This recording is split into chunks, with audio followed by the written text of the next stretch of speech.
Thank Okay, you Lord, so I much, just began Andrew. recording again, so the first segment is not too large for me to download. Please proceed.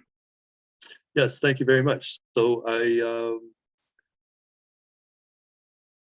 just trying to stop the share here. There we go. So that ends a slightly longer IGU Summit opening presentation than is typical. I did that because our guest speaker did late last night. I got a message. He said, "Well, we're having internet problems over here. I don't think I'll be able to do this presentation, so I will reschedule Joseph Marin for a future weekly summit presentation. But in the meantime, we can continue to have a discussion probably for the next half an hour or so,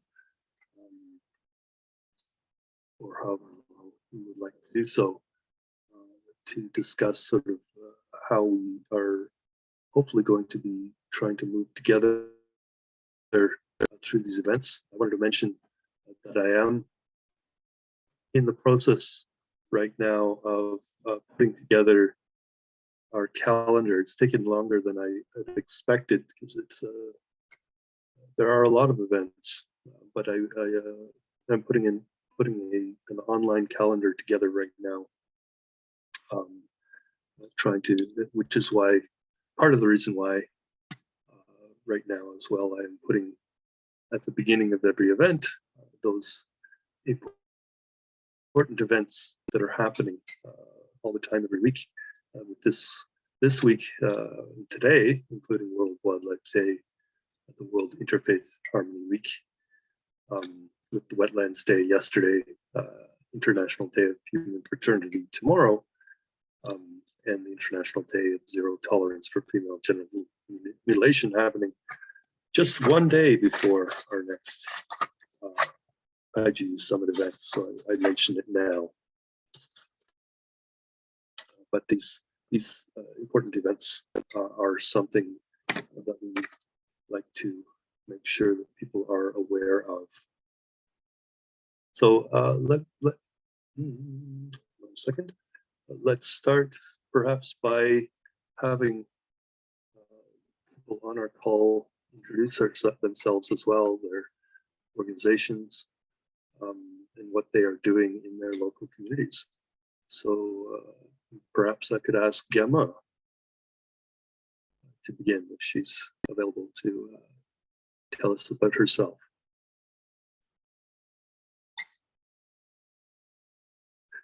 Is that something you're able to do? Hello. Okay, excellent. Hello, yeah, it's good to join this morning and afternoon. So good day to everyone, and thank you for all the great information, as there is so many important dates coming up. So I joined the Unity Network, global network, about like from beginning of December, 2 months ago now, and I feel like I'm getting learn too much more about like the branches and connections between the different areas of initiatives ongoing. And as I follow the African diaspora group, which I mean, they have like a great meeting, a new registration and everything to celebrate last week. So that's good news. And actually on my side, like, because I'm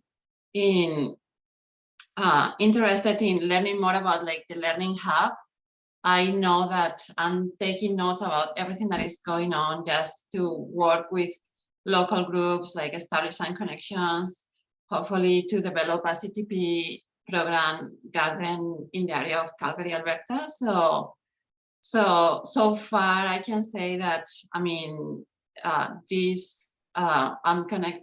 Joy gave me some connections in the Trickery Business Network, Women for Entrepreneurs, and in the area of Canada. So I'm kind of like looking into these areas of connection to establish the leverage to bring the virtual collaborative networks to Calgary somehow.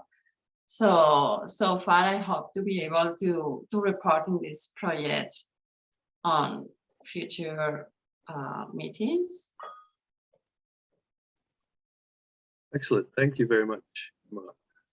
We will have a conversation, especially with the two women in South Africa and Uganda, because I'm hoping that we'll be able to twin the projects between our respective Greater Toronto area, Greater Calgary area, so that we can look at how we can also implement exactly actually what some of the infrastructure, for instance, that was announced earlier by Jenny and Sir Bailey. That's one of those Unity Garden infrastructure solutions that we're hoping eventually to implement in all the communities around the world eventually. And I think it's very important for Canada, especially since these are controlled environment classrooms, whereas we can establish CSV gardens or victory forests, but they may not be always used, especially at, for instance, this time of year where it's cold and snowy, and I think many educators will be reluctant to take their students out into the cold and snow. So to have those controlled environment learning spaces. Yeah, I guess like you'll be very different from Barbados and the other experiences in Greater Toronto. I will definitely would like to learn more. So far, what I know is that the city of Calgary like promotes green areas for gatherings, but they are only allowed to be used on a one-day basis.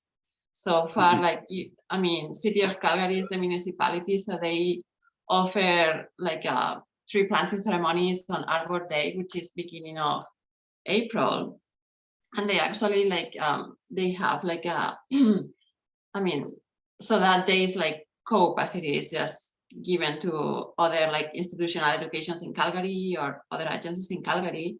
So that's why I'm looking at actually hopefully like if I get assigned a green area, get it on a day that goes with the dates for our organization, to go with either Youth Day, International Day, or with the World Hunger Day, I mean World Day for Hunger in August, or when it's not too late in the fall, hopefully. So give us like a good scope of time to organize, like make the connections with the African networks as well. So I'm connected with Philibert and with with Patrick in Malawi as well. So, and with somebody in the network in Gambia as well. So far, like as much more like youth networks that can be involved and connected with the project that hopefully will happen in Calgary. So yeah, that's kind of like the timeline, but it's dependent on approvals and so, yeah. It is a complicated process, obviously, and oh yeah.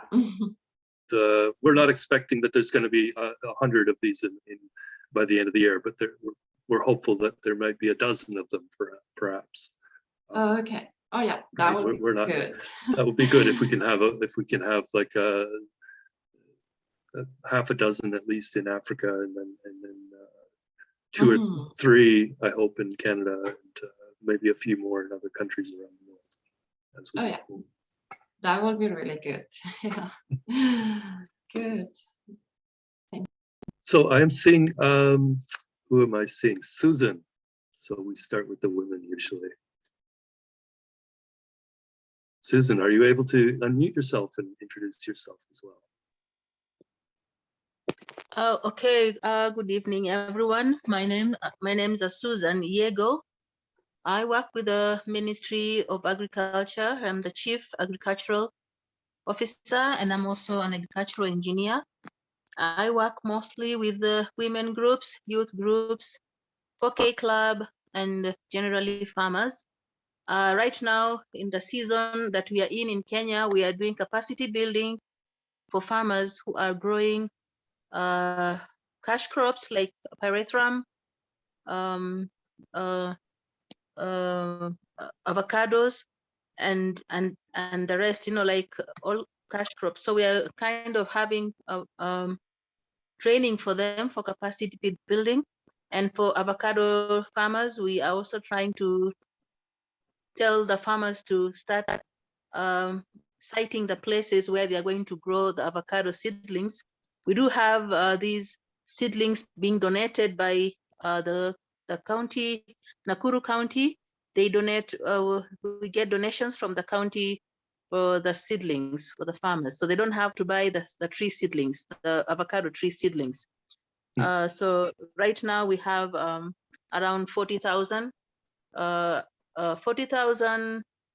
avocado tree seedlings to issue to farmers.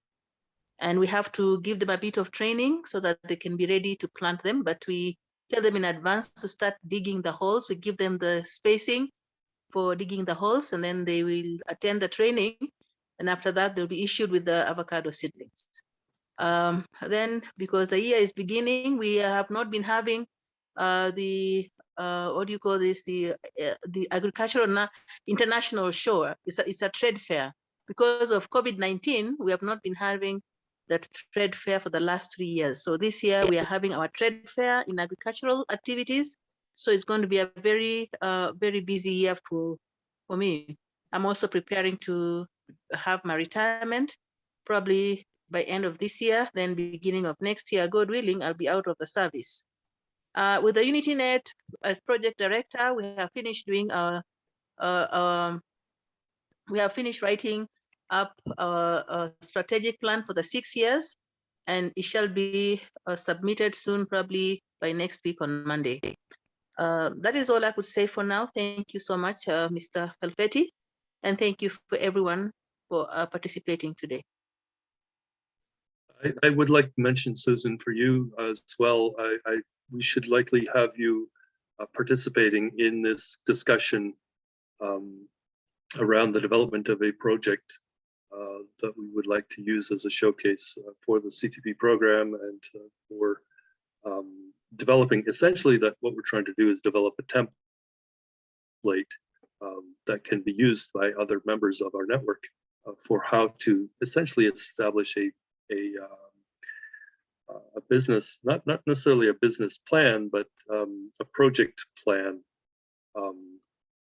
that will lead to the creation of these local community businesses. So as we develop a framework around implementing a specific project for a specific community to start establishing this infrastructure.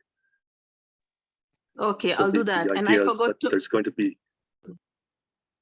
Yes, thank you. I'll do that. I'll get back to that, and it's going to take a bit of my time to prepare myself to put all that on the template for the next discussion. We're also having a 4K club tour for 2 schools on Thursday. Next week on Thursday, they'll be visiting a tree nursery and also urban farming garden. That is our garden that we have set up in the Ministry of Agriculture. So the 4K club students for 2 schools, Mamangina Primary School and Koinange Primary School, will be visiting the 2 sites. That is the nursery for their own learning, and they're going to establish their own tree nursery in their schools. They're also going to learn about urban farming for food security. That is next week on Thursday. So this is exactly why we want to partner with you. So you're already doing the things that we'd like to have happen in our Unity Garden infrastructure classrooms, as we establish them with entrepreneurs in all of our communities, as I mentioned in the presentation around bridging rural-urban divide. I think this is important for kids to get that kind of hands-on experience with food, in particular with of course, climate smart food. Let me see. I see Evelyn Achiano. Perhaps is it? Yes, please. Could introduce yourself. Okay, thank you, Lloyd. I'm Evelyn Acheno, the founder and CEO of Evico Services. Evico Services is limited is a consultants firm that supports smallholder farmers to increase production productivity. We also support them in trainings and entrepreneurship and business development. And we do also research, and we support them in rural financial services through training them on saving models where they can be able to generate their own funds, which can support the smallholder farmers more so with the challenges of access to finance. So in this, they help themselves to access finance more so when it comes to buying the seed, buying the chemicals that they are going to use. So we support them like through technology to see that they increase production and productivity, then have quality, have access to market through improved quality. We do trainings post-harvest handling and management.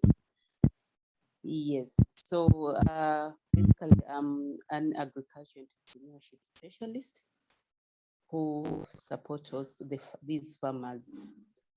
Mhm. Thank you. So I didn't catch where are you located? You're in Kenya? In Uganda, sorry. Located in Uganda, East Africa. The Assistant Project Director, UnityNet, Africa and Diaspora. Mhm. Okay, thank you. Yes. So I'm seeing the next person is Doris Kamagara. Is it possible for you to unmute yourself, Doris?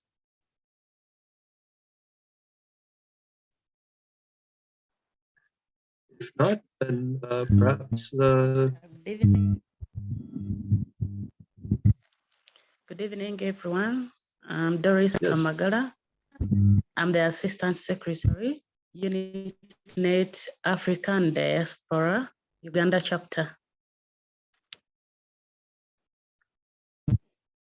Thank you, Doris. And perhaps Juliet could introduce herself now.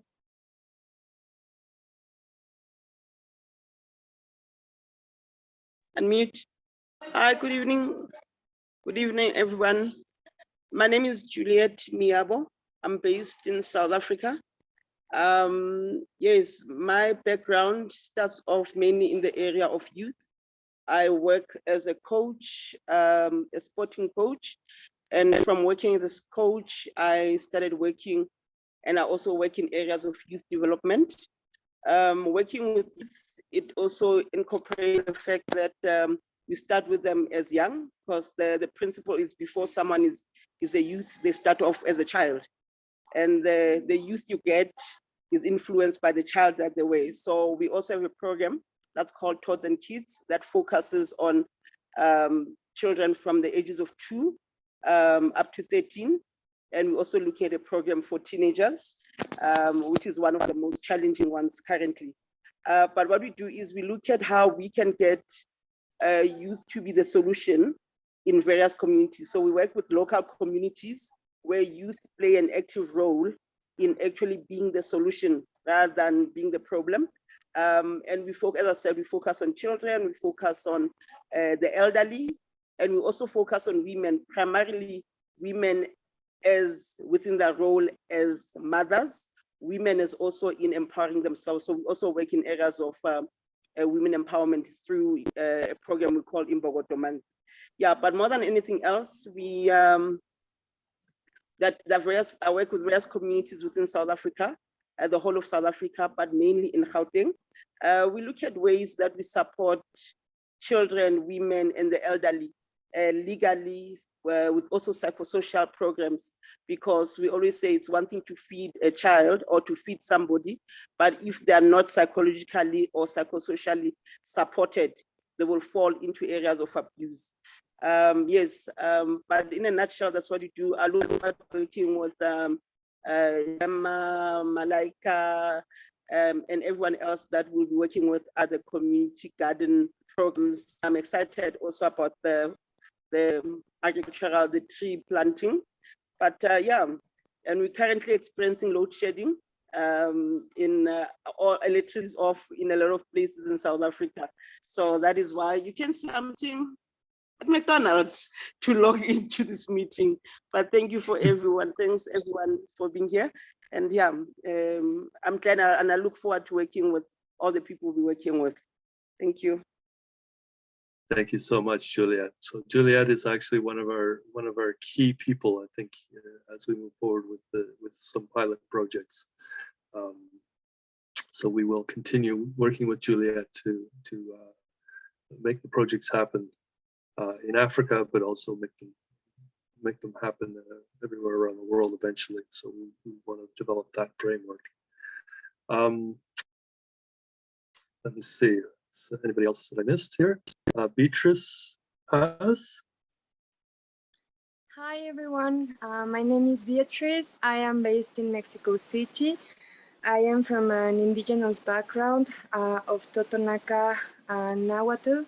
Sadly, my culture was lost in my grandparents' generation. They were beaten if they were forbidden to talk their language, and that created a transgenerational pain that I'm trying to solve in myself by becoming a researcher on indigenous topics from land defense in the aftermath of the NAFTA free trade agreement in the North American region, and how indigenous people defend their lands and defend their cultures. I've talked about this in some meetings across Canada and Europe, long distance now with the pandemic.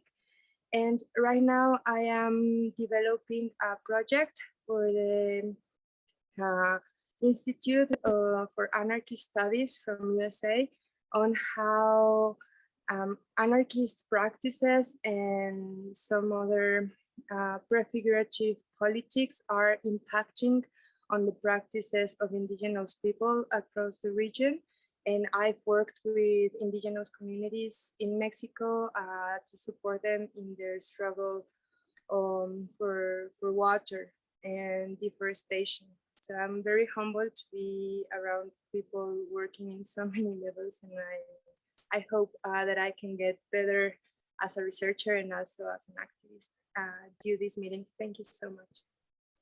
Wow. Okay. So wonderful to meet you, Beatrice. We will connect you, especially I think with people like Gemma in Calgary, who are with the culture network, as well as with our Indigenous Unity network people who are supporting the Indigenous people around the world and making connections. So we had established that Indigenous Global Unity Network originally after we began these discussions last year every Thursday, where I was approached by the creator of the Indigenous Unity flag, and you will see on our logo now the Indigenous Unity flag symbol.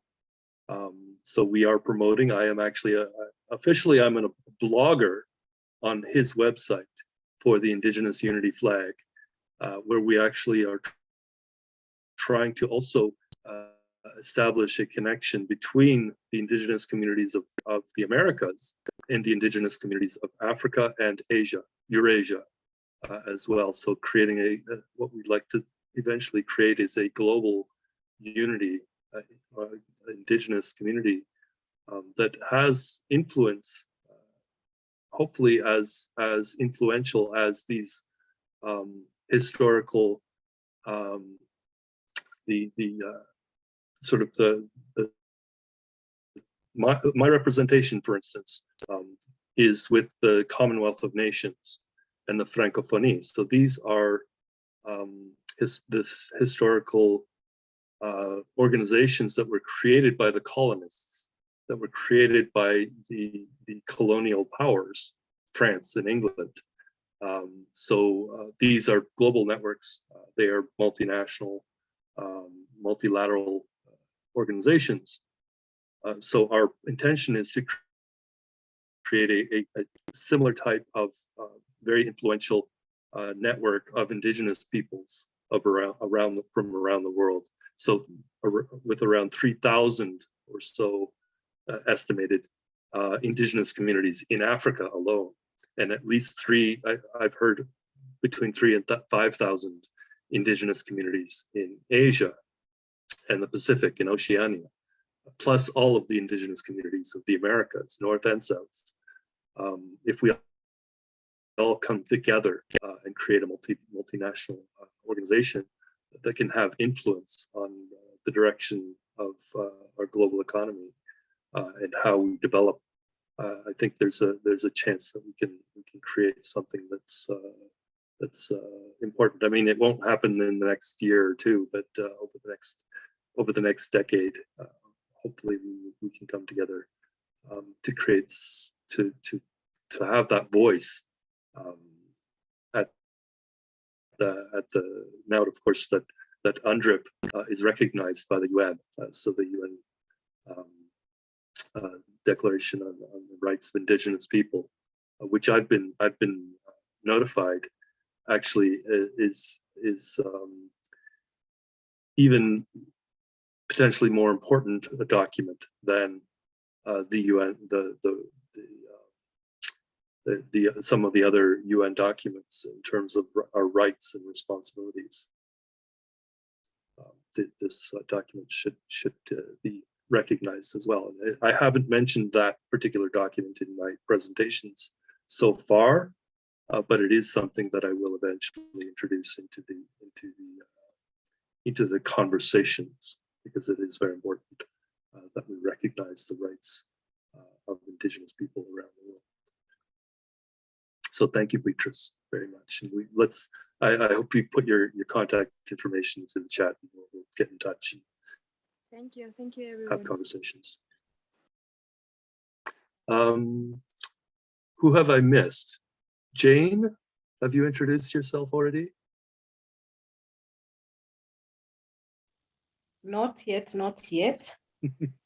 Good morning, good afternoon, good evening, everyone. Thank you, Mr. Lloyd. Thank you, Mr. Andrew, for the platform and for all the information that we are getting and we are learning from each and every person. My name is Jane Joroge. I come from Nairobi, Kenya, and I work for UnityNet Africa and Diaspora as the Secretary General. I'm also the Kenyan chapter, UnityNet Kenya.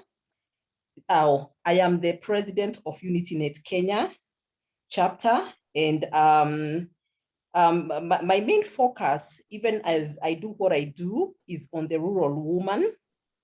The reason why my focus is on the rural woman, it's because the rural woman has the asset that is needful for agribusiness, that is agri-economy, and to engage in entrepreneurship. That is, in my country, Kenya, that is the priciest asset that one can acquire. And that is what the rural woman has, but they don't know what to do with the asset they have. Yet, they are the needy and the vulnerable. So this is actually an irony that they have what is needful, yet they are the needy and the vulnerable. So my focus is on empowering these women and developing them in agribusiness entrepreneurship for food security and trade. And when we focus on the woman, mainly the woman, it's because in my country where I come from, that is Kenya, and in Africa, we find that it's mostly the women that tend, or rather that fend for the family. Because in my country, the rate of premature death in the men is very high and very staggering. So we have very many single women. And in my country, when there's death or divorce, the government doesn't ask about the woman's ability to fend for the children. Automatically, the woman becomes the custodian of the children. So we find that when you empower this woman, what you're doing, you are empowering generations. You are empowering a nation. When you educate this woman, you are actually educating the nation. because they are the custodians of the children. Even when the men are there in my country, you find most of the time the men are absent, but it is the women that actually nurture the children. So you find that when you empower the woman, they actually trickle the same to their children. So their children tend to become as powerful, as empowered as the woman is, whom they spend most of the time with. So the characteristic of the rural woman, the characteristic of the rural woman is, number one, majority of them, they have education, but they don't have the quality education. They just have a bit of education, but quality education is missing. And that's why whatever we are doing, or whatever I'm focusing on, I have actually taken 6 SDGs that is gonna be a base. That is SDG number 1, no poverty. SDG number 2, zero hunger. SDG number 3, good health and well-being. We have SDG number 4, which is quality education. SDG number 5, we have gender equality, and SDG number 17, which is partnership for goals, partnership for the goals. So you find that education is catered for in one of the SDGs that we are focusing on. And then almost all the rural women, they have land. They own a piece of land. Even if it doesn't belong to them, it's a family land, or actually their husband's land. So they have what it takes for them to be empowered economically and for them to change their future and the future of their children. But they have limited access to any form of finance, despite being the ones who work in the farm. You find that when the payday comes, it's not the woman who gets the pay, it's the man who gets the pay. Because these women are not empowered. They don't have, they don't have a, what can I say? They don't have a voice. So when you empower this woman, you're giving them the voice. And then they encounter a lot of constraints with their male counterparts in accessing market information and financial asset and mentorship. Because of the restrictive cultural norms, discrimination, and legal barriers of ownership, these rural women around the world, they often don't have equal access to essential services and could otherwise pave their way towards agribusiness and self-reliance, which has altered the rural woman's mindset around traditional gender roles in the agriculture sector. So when we change their paradigm, when we give them a mind shift, I believe that they are going to empower the generations that they are actually fending for. And they are going actually to utilize the asset, which is very precious that they hold, to empower themselves. So once we make all these things that they require very much available for them, I believe we can turn around the rural woman, because they have all it takes, and they are not going to be the needy and the vulnerable again. They are the ones who are going to be feeding the nations. So that is basically where my focus is, and that is what I plan to do in the future. And I'm still doing it right now. So thank you very much for the opportunity, and it's a pleasure. And thank you everyone for coming on board. Thank you very much, Jane. So we will do what we can to embed many of these gender empowerment programs into the programs that we want to deliver through the events that we do, which is why, again, we support Global Women's Development Network and their activities, especially as it relates, as for instance, to the food diplomacy initiative that they are doing, which we will be a part of through our tea diplomacy initiative as well. Perhaps I'm just looking at, it's 1:05 right now. Who else have we not heard from? Umar Adamu? Good evening. Good evening. My name is Umar That's cool. Adam I mean, see the picking. Oh, sorry. Hello, good evening. My name is Umar Adam from Ghana, and I'm the Executive Director of Center for Muslim Unity, Peace and Development, and I'm the acting coordinator of UnityNet Ghana. We did not do election yet. We established one in Ghana, but we did not do elections, so I'm acting. And currently, I'm part of the West African Youth Integrity Campaign for Peace, peaceful election in the whole of West Africa and Ghana. And we are championing the cause of peace and unity and democracy in Africa and West Africa, especially in West Africa. So we started it in Ghana to Burkina Faso to Nigeria and other West African countries as we started with the UnityNet. So I'm very happy to be part of UnityNet Global, which I'm champion. My focus or my main interest is on the youth and peace and social development, which I started for more than 8 years now. I'm part of National Peace Council of Ghana and National Youth Authority of Ghana. And we did a lot of works in West African countries. And we are still doing it concerning the youths, because it's about youth development in Africa. And the whole of West Africa currently is being dominated by the youths. And youth need to be empowered to understand the difference between politics and social development and the development in the country. So that's what we do now currently. We are quantizing the youth of Africa and West Africa. So we started in West Africa. So Ghana Peace Council is championing the cause through African Youth Charter, which is being passed. So in every country we have African Youth Charter. So we take advantage of African Youth Charter and we form West African Youth Campaign. So we use it as a tool, because in West Africa currently 4 countries are on volatile and they are rampant of there's no peace. So we started currently. So we will move to Burkina Faso to educate the youth to understand. So I'm very happy to be part of the UnityNet, which I will be updating and upgrade myself. Thank you very much. Yes, and because you are also with the Center for Muslim Youth as well, we're hoping that you will become a key part of the conversation, especially with the Christian communities as well, because we would like to have every tree planting event, especially on the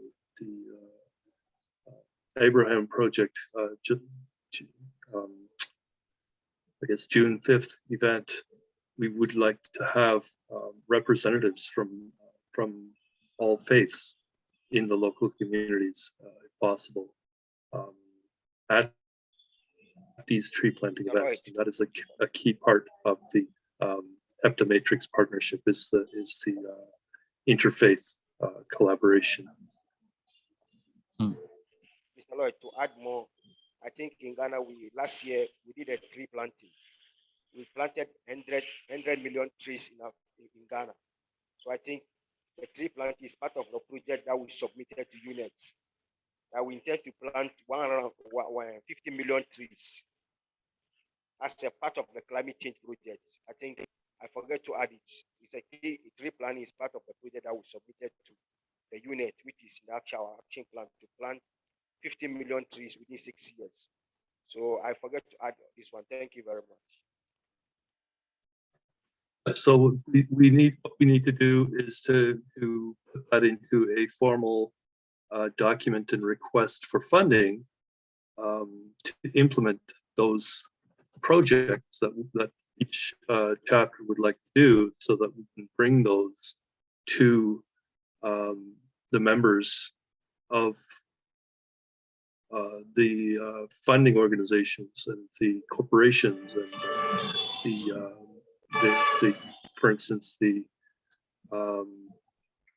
UN Global Compact members, to see if they might be interested, if we can bundle that together as part of the delivery of the Unity Garden classroom and learning programs, where we're not just planting trees, but we're planting these Unity Garden classrooms in all of our local communities, where we're educating and training our youth. So we can say, yes, we want to plant 50 million trees, but we're going to plant them as Victory Forest Unity Gardens across all in all of the local communities, in partnership with all of the local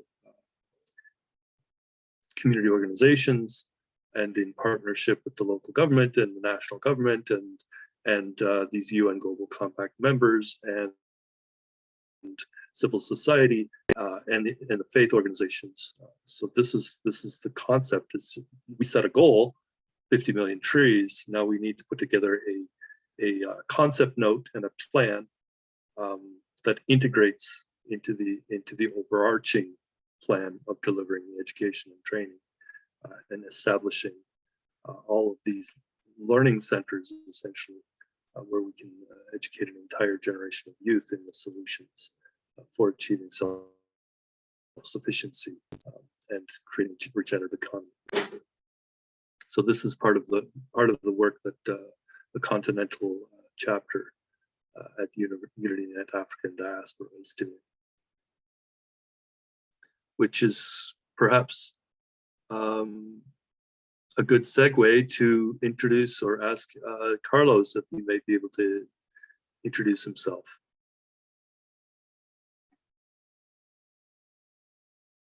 If that's possible at all. If not, perhaps we can go to Patrick.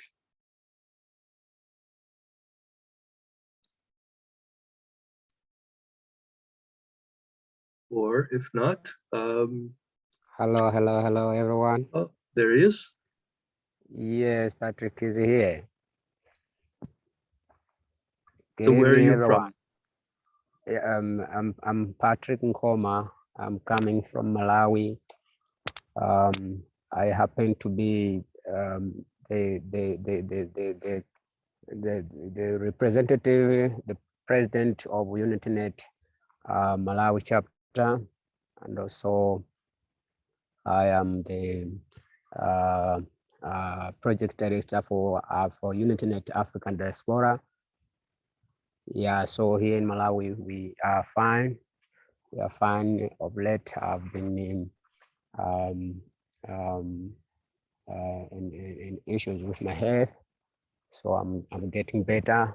I'm doing fine. Actually, I was also having an assignment with the UnityNet African Diaspora, an assignment to do with the development of a strategic plan, which actually I submitted it yesterday. I have submitted it yesterday at UnityNet. As Malawi chapter now, we are developing. We are building the chapter. We are building the network, as well as also developing the thing which we can call the constitution, because we have actually started contributing to the registration of our chapter here in Malawi. So we are like putting every documentation in place, such as creating or developing the constitution of our land, as well as also doing some other things.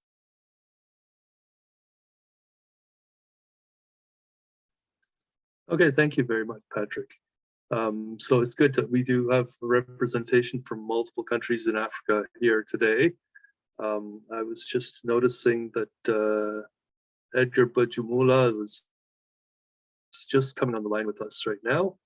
Perhaps if anybody has also missed, if I've missed anybody. Yes, can I continue? Yes, go ahead, Patrick. I just saw that you were muted. I thought you were finished. Sorry for that. Yes, so I was actually trying to So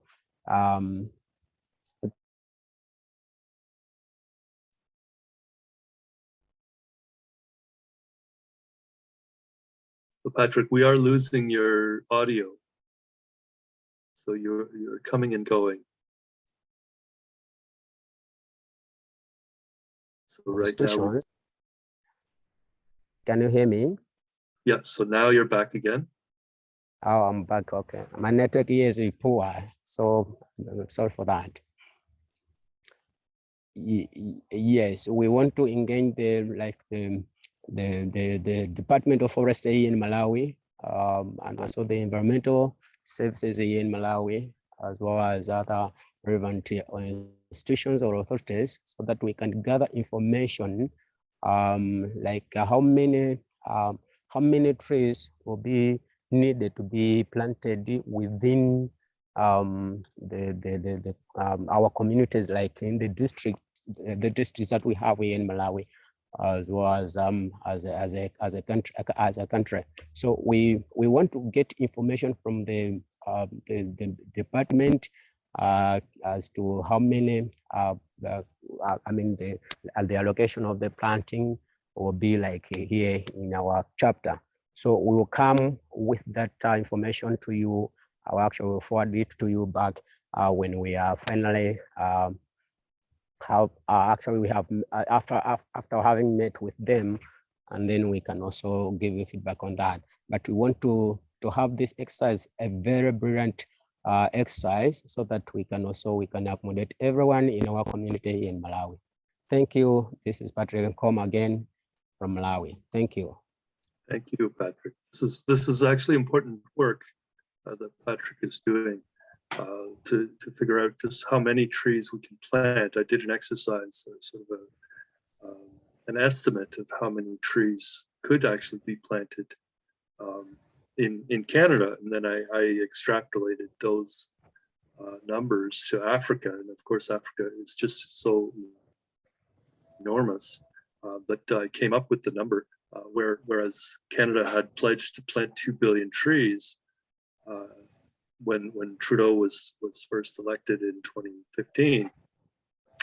He had pledged to plant 2 billion trees, and I realized actually the 2 billion trees is actually a very small number compared to the number of trees that we have here, and the size of the country and the land we have. But even in relation to Africa, 2 billion trees is a tiny number. And I estimated that we could likely plant at least 16 billion trees. So the sort of the Great Green Wall project of the African Union of pledging to plant 100 billion or 100, I think it's 100 million trees, is just a drop in the bucket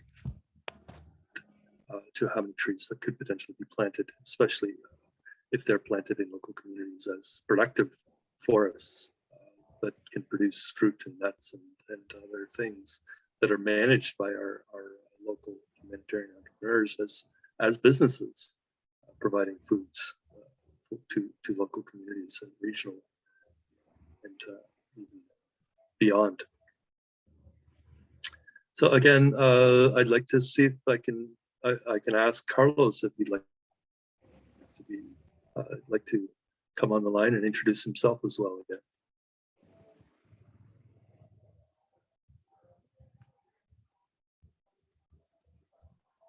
If not, perhaps Mr. Van der Merwe. Good evening, good afternoon to everybody. Good morning for some of the people. Yes, I'm from South Africa, and my role in this group is to liaise with the international team and the African team as spokesperson for the South African group. I'm also new to this whole setup, and I'm learning time that I joined one of the meetings how to go about. And you know, at this stage,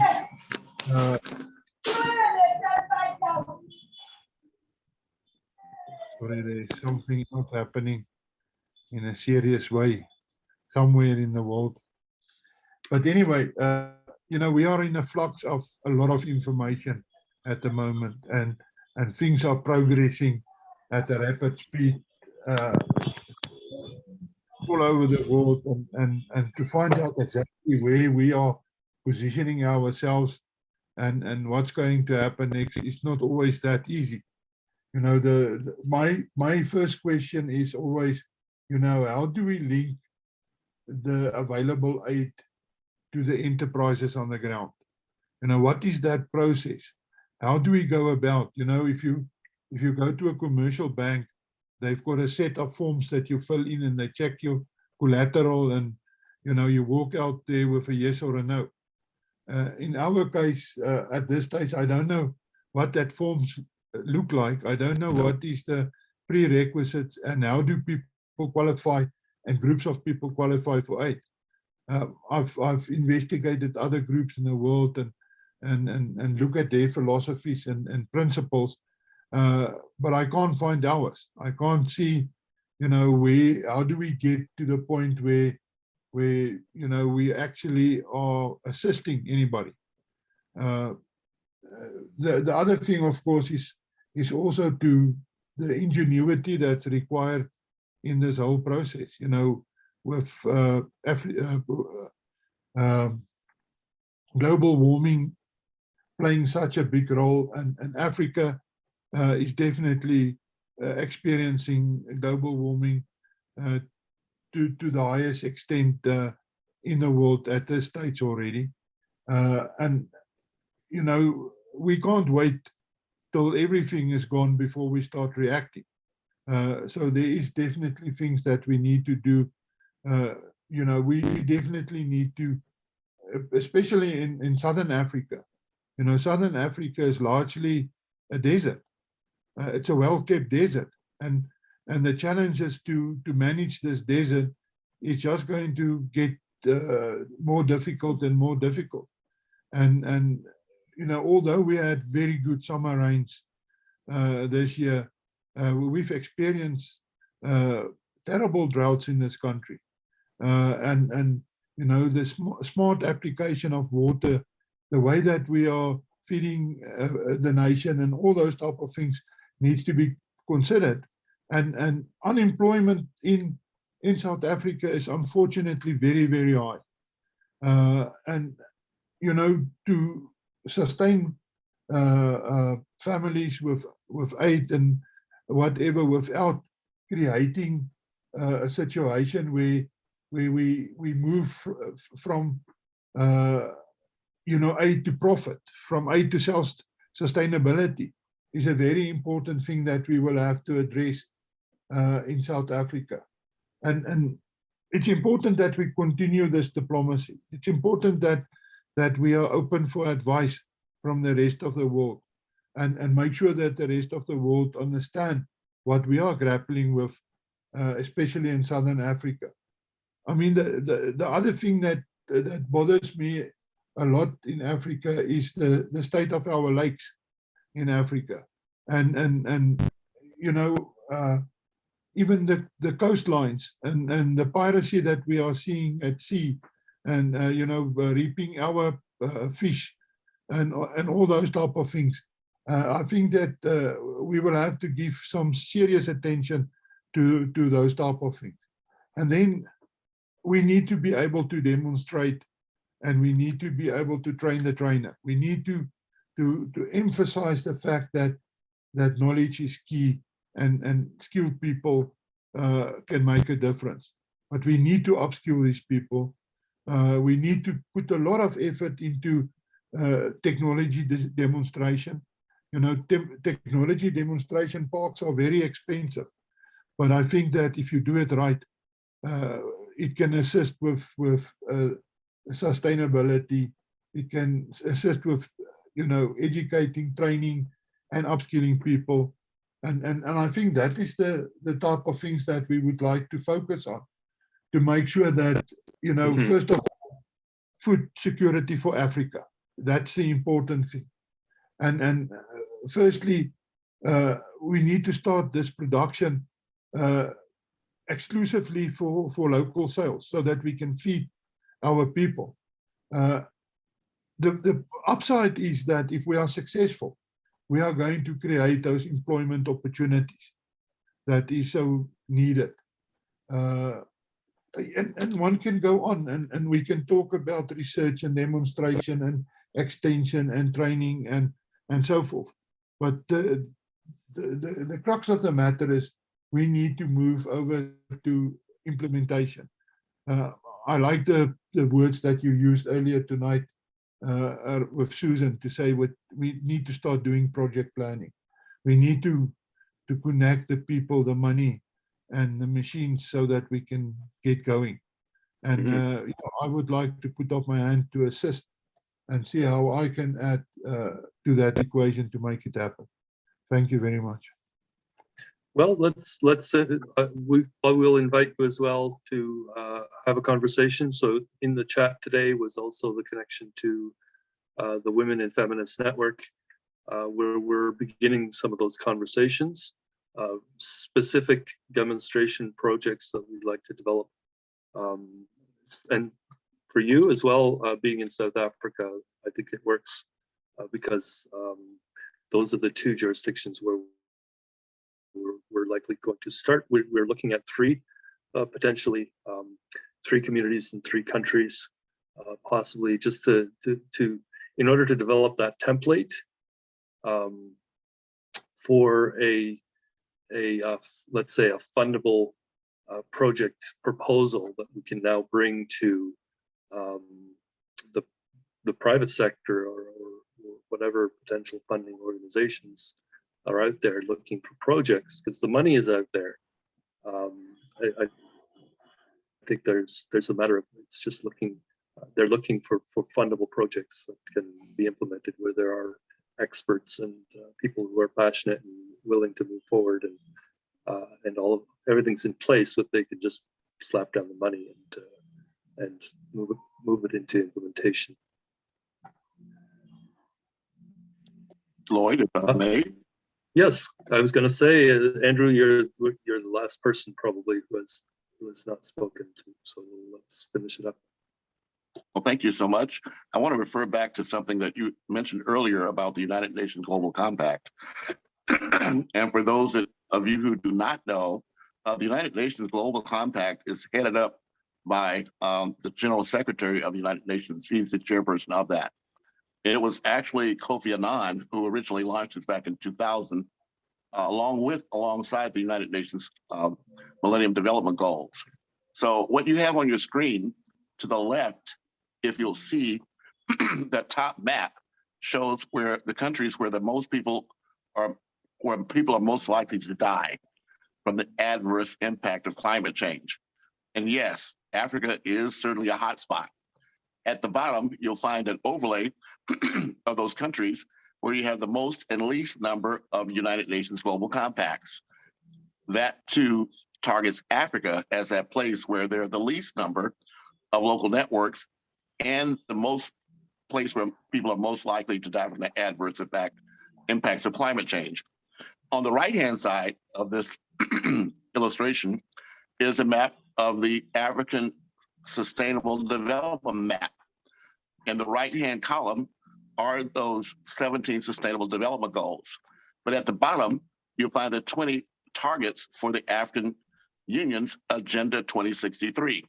So what I'm suggesting from a South African standpoint, and also from an African standpoint, that we become the ones that educate ourselves and our children about how important it is for us to be the ones to connect the dots. Our children won't do what we say, they'll only follow what we do. So I'm asking every one of us to familiarize ourselves with these available global platforms that are already in place. The United Nations Global Compact, for the first time now, has a leader, a CEO, Sandra Ojamba from Kenya. So she has lived experience with the very same things that we're addressing right now. There is, in fact, a 2021 through 2023 strategy globally for impacting the local networks, but there's an Africa-specific strategy from 2021 to 2023. So it's very easy to find. UN Global Compact Africa Strategy. And what they're suggesting is that, as Lloyd mentioned earlier, there are major corporations that are dedicated to accomplishing these very same objectives that we ourselves are grappling with. And those of the United Nations Compact, Global Compact, have put on record what they're doing and what they're willing to do. So what I'm suggesting is that we connect those dots. We be the ones at a grassroots level to register. It's free for nonprofits to join. We're looking to add 10,000 new members in order to balance and hold accountable those major multinational corporations. In other words, they're publicly claiming they're trying to address these issues. We're saying, well, collectively, we are here addressing those issues. We already know there are trillions of dollars that are already committed to addressing climate change, the post-COVID-19 pandemic, and the hunger pandemic that is certainly to follow. So what I'm suggesting that we do is take a look at what's already on the table. Specifically, this Africa strategy intends to recruit the top 100 businesses in each of the 55 African countries and get them to commit to addressing the 10 principles of the United Nations Global Compact. Those address human rights, including indigenous rights, the environment, labor, and most important, I think, is anti-corruption and transparency. So we all know that there is a glut of illicit outflows from Africa to the rest of the world that provide or prevent the local communities from getting the funds they need for doing what they are actually doing. We have to identify the success stories. We have to identify the things that are working right now, the things that we are really doing. And then we have to turn our phones, instead of being a consumer product into a producing device for us to document and record our successes. In the future, everything will be data-driven. So it's only when we are able to provide the data based on real-time elapsed events and conversations that we'll have the tools and resources to work and go forward with what we're trying to accomplish. So the Saga Foundation, based in Nigeria, is one of those organizations that's part of our extended network. They, on their website, they have already put up an intake process for us to begin to document and record those organizations that are willing to join this collaborative. Like anything else, there's greenwashing and corruption in the organization itself. Even though there are over 13,000 corporate members now, since the beginning in 2000, over 13,000 companies have been delisted or suspended because they were not following the basic protocols. So what the Saga Foundation has done is set up an intake process so that organizations can identify what successes they've had, what they've been doing for the past few years, who is involved with what they're doing, so we can be transparent in identifying who's doing what as we move forward.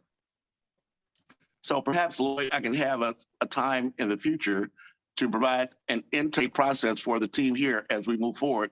But we do have tools and resources in place. And this weekly event that we're having here can provide a platform for us to generate content that we can edit and promote so that we can reach a wider audience. So I'll put a pause on it there, Lloyd. And thank you so much for allowing me this opportunity.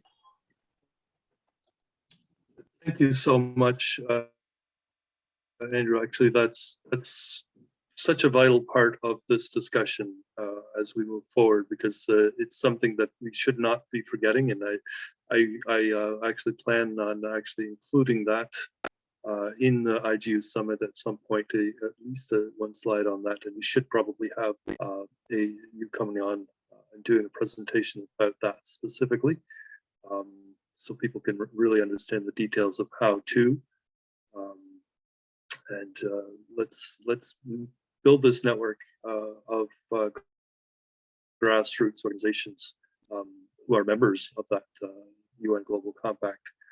Because as I said, the financing is there. I mean, I attended a Zoom call with Mark Carney, the former head of the Bank of Canada and the head of the Bank of England, and this last COP meeting in Glasgow. I mean, the pledges for funding in terms of especially on climate adaptation is really the banks and all the financial organizations are ready and willing and moving that financing into place.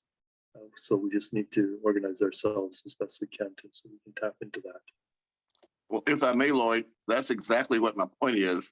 COP27 will be for the first time held on the African continent in Egypt.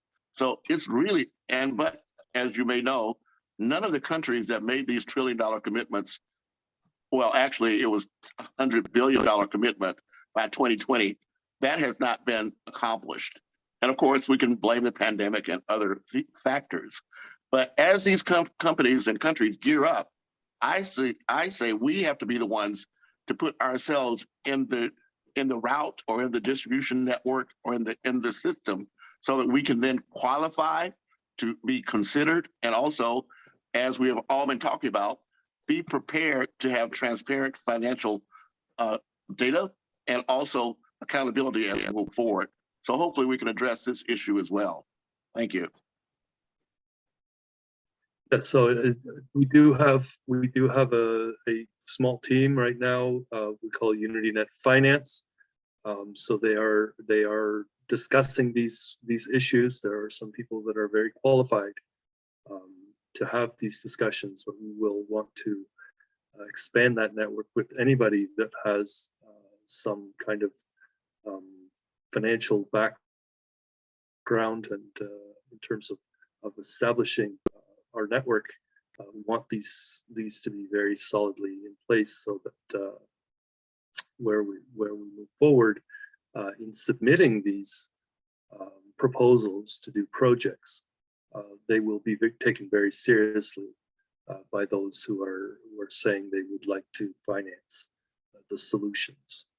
So if we have those solutions demonstrated, especially in various local communities, we can say, look, we've got the business people in place, we've got all the bank accounts or whatever we might need to do, the networks of experts and professionals.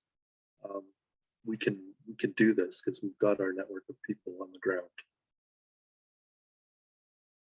So I guess at this point, I'm seeing it's 1:40 in the afternoon right now, so we've been on the line for quite a while. I actually need to get going as well soon. My wife has an appointment this afternoon. So I want to thank everybody for coming on the line today again. It's been a little bit of a longer call today one more time, but I think it has been quite productive.